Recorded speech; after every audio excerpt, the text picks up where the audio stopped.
Hi there, Bad Raven here today. I want to invite all the members of my flock to this channel today. And if you're not a member of the flock of the Bad Raven, please hit that subscribe button because we have all kinds of great movies from the 80s on my channel right now that's been reviewed. And I haven't even scratched the surface on the great 80s movies out there. As you can see, Grease 2. Yes, this is my very, very guilty pleasure, and I'm sorry if you don't like this movie, but I love this movie. This movie was like the big thing in my life at age 14 when I was in high school at Knox Central High School, and I loved this movie and just the songs and everything. I'm maybe the only guy that likes some musicals, which I don't like every musical coming and going. I like the original Grease, and I like Grease 2. Grease 2 had some great songs in it, just like Grease did. And this movie was made in 1982, and it was directed by Patricia Birch. I don't know what all she's directed in her past, but I absolutely loved the way she directed this movie. I know this movie bombed and when it came out in 1982, but it didn't bomb with me. It didn't bomb with my sisters. You know, we really loved it. And when it came on VHS, I tell this story to everybody. My sister Chris, we would right before school would start, we would play Grease 2 to kind of get us in the mood of going back to school because we were so looking forward to going back to school. And I know it's not the thing to say nowadays. You're not supposed to want to go back to school. But this song even had a song at the beginning of it called Back to School. So it was perfect for us.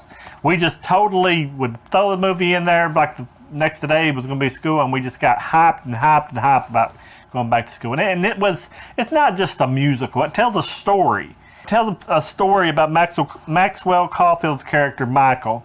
It's kind of like the reverse of the original Grease movie. The original Grease movie, you had Sandy coming from Australia, and, you know, Danny was the T-Bird, and he kind of had to go through all that. Well, this one's opposite. You got Maxwell Caulfield's character, Michael, coming, and I think he was like related to Sandy or something at the beginning of this movie. He's talking to Frenchie, and she's talking about Sandy talking to her about him coming to ride down. This is supposed to take place 2 years after. It's like 1960, 2 years after the original class of John Travolta's class has already graduated. So this is a new bunch of T-Birds, a new bunch of pink ladies. It's got Maxwell Caulfield as Michael. Michelle Pfeiffer is the most wonderful part of this movie for me. I mean, as a young boy, 14 years old, looking at Michelle Pfeiffer, that makes me even like it even more. I mean, people can laugh at me for it being a musical, but Michelle Pfeiffer pays it off big time to see her doing her Cool Rider routine and her great hairstyle, the 80s hairstyles of puffed up, which, you know, I know this is set in the 60s, but I mean, it was like the 80s style, you know, the big hair. But she played Stephanie, and she played her to a T. She is the most excellent part of this movie also. Great singer, too. Michelle Pfeiffer, if you're out there, I loved you in this movie. You may have disowned this movie because it didn't make great box office, but I loved it. And like I said, it didn't do great at the box office, but we'll get back to that later. We have Lorna Luft as Paulette. We got Maureen Teffy as Sharon. Allison Price as Rhonda. Pamela Adlon as Dolores. Webchuck or Upchuck or whatever they called her in the movie. Adrian Zmed was perfect as Nagarelli at the head of the T-Birds. They were a little more wimpy in this one than they was in the original. Peter Fricchetti as Damucci. Christopher McDonald as Goose. Leif Green as Davy. Diddy Conan as Frenchie, of course. Like I said, this had great music all through it, but we'll go back to the time period it came out in 1982. This was a sequel to Grease. I guess a lot of people, original Grease, didn't give it a chance, but I thought it was an excellent companion to the original Grease movie. They just didn't think the songs were there, but I loved all the songs. I don't know if they just growed on me over time or what, but these songs are really neat, and some of them are pretty racy for the time too. And I loved them all, and my sisters loved them too. it was, I think it was kind of ahead of its time. I mean, I just think it maybe come out at the wrong time. I don't know exactly what was out during that time. May have been, some big flicks. So, I know there was plenty of stuff that was released in 1982 because the 80s was a great time for movies of all types. But getting back to the story, you got Michael, who's coming from overseas to go to Rydell High. He's gets infatuated with Stephanie, Michelle Pfeiffer character, and she's a part of the Pink Ladies. And the Pink Ladies, of course, cannot date anybody but T-Birds. So we don't see it, but they talk about it, they allude to it in the beginning of the movie, how Stephanie, Adrian Zemed's character of Nagarelli, have broken up over the summer. It seems to be they kind of fall out. She just thinks there's more to making out, and evidently that's all he wants to do. And I don't blame him with her. Here's the couples of the show. These are the people that are together at the T-Birds and the Pink Ladies. We got Stephanie and Nagarelli were supposed to be together. They're broke up. You got Paulette, and she likes Nagarelli, and she's kind of trying to get him on the rebound from the Stephanie thing. Stephanie doesn't want any of them, of course. You got Goose, which is, he cares about Sharon and wants to go all the way with Sharon, and that's part of that song that I'll get into later. And then you have Rhonda, which is with the Goose. And then you have Davy, which is kind of with Dolores, which I think Dolores must be like a freshman or something. She looks very young in this movie. She looks like maybe she's not in the main character-wise in that direction. You have all these T-Birds and Pink Ladies. So we have that conflict going on with Nagarelli and Stephanie. They go to the bowling alley, and Michael has come to Rydell High, and he's very geeky, kind of nerdy kind of guy. He plays the piano, he's into sports and all that.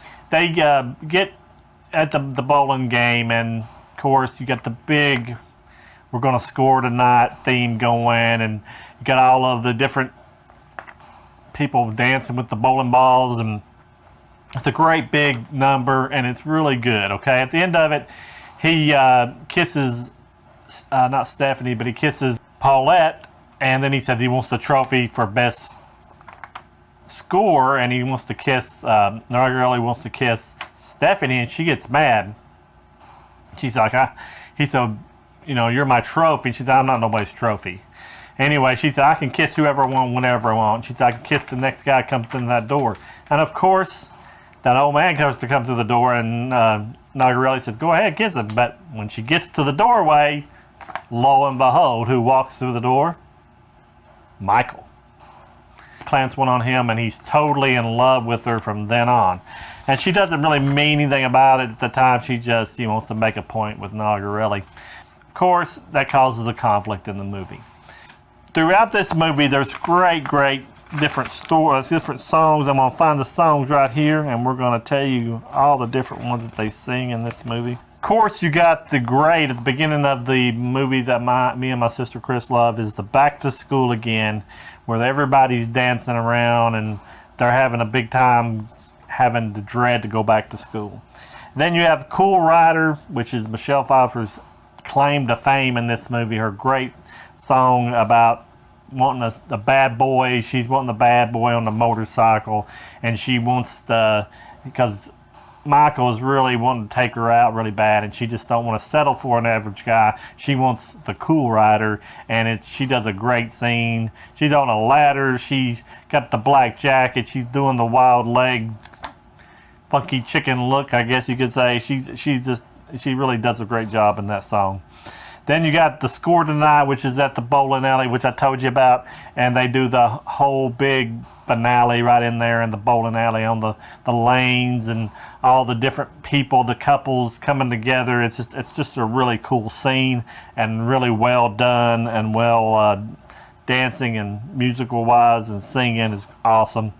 Girl for All Seasons is a talent show at the end of the movie where they do all the parts of the seasons, and it's a really good song. Do It for Our Country is great because you got Goose and Sharon. He's wanting to he gets her into a bomb shelter, and he got a really cool song there. It's kind of a racy song, even for today's standard, but I mean, it's just the thoughts of what they're talking about, where he's talking about what she don't think. She thinks it's something totally different, of course.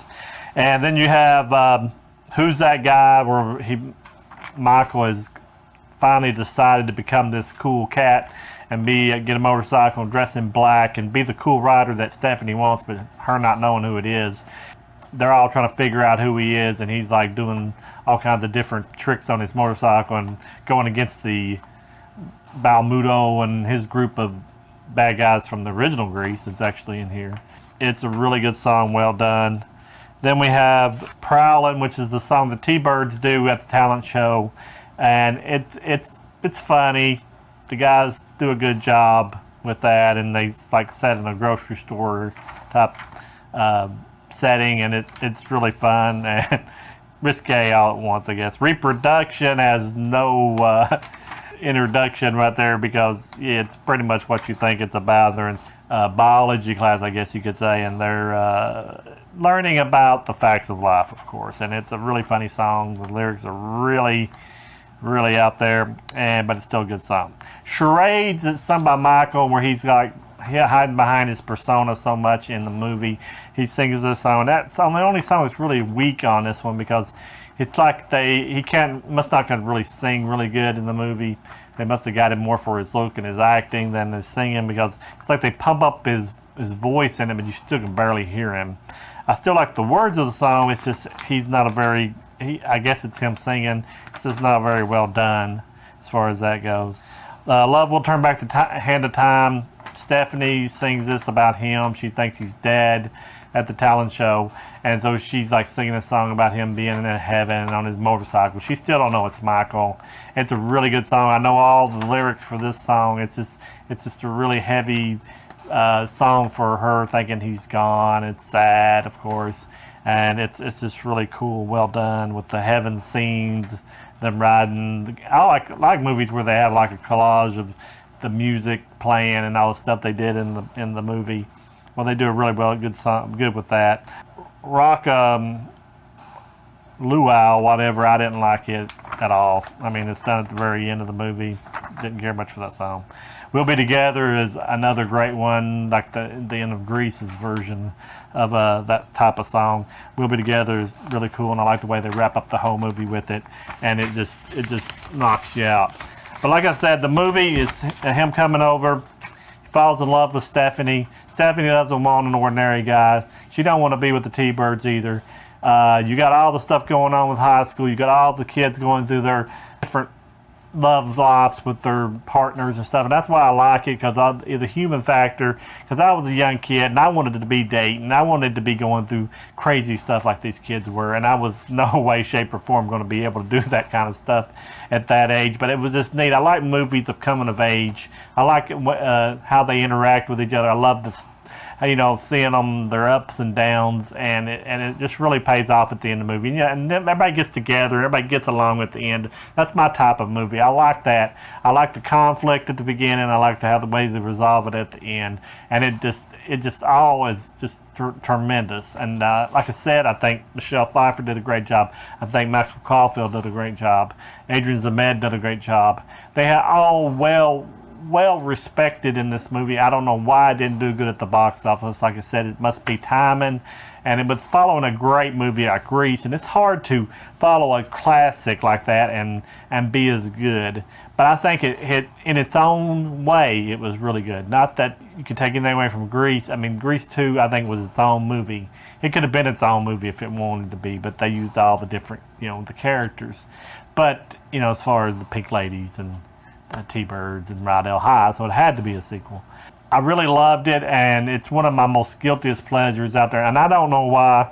This is the only copy of this movie that I've got, and it's the DVD. And this is a very big travesty that this is not on Blu-ray. I mean, I've seen movies on Blu-ray get a Blu-ray release that not even an inkling as good as this movie is. I know it's a bomb.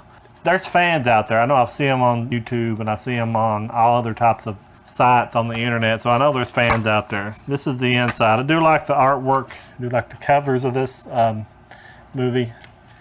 I think they did a tremendous job on this DVD, but like I said, it's just a DVD. I mean, I love that it was at least widescreen. We got to see a lot of stuff that was cut out of the VHS, but still, I'm screaming for a Blu-ray here, people. Paramount, if you don't want to make it yourself, let somebody else do it. I would buy it day one. I mean, I'd like to have I know there's a making of this movie somewhere. I can't find it on the internet, but I remember seeing a making of this movie vaguely. I don't know if it was when it came on like HBO or Movie Channel or whichever one, but I remember them talking about filming the bowling scene and all the different hard time they had, you know, with all the big all the big dance sequences. And I just wish I could find that making of video. I mean, if you guys out there, please leave a comment and tell me where it's at to watch at least. I would love to see it on a Blu-ray copy of it with some extras on there. And the cast, I'd like to have like cast commentary. I know maybe Michelle Pfeiffer maybe wants this movie to disappear, but I think she shouldn't worry about that because she's a very, very good in it. I loved it. I mean, I still love it. I would love to buy that Blu-ray if it would ever be released. And please Paramount release it somehow. Like I said, I wanted to do a review of this movie.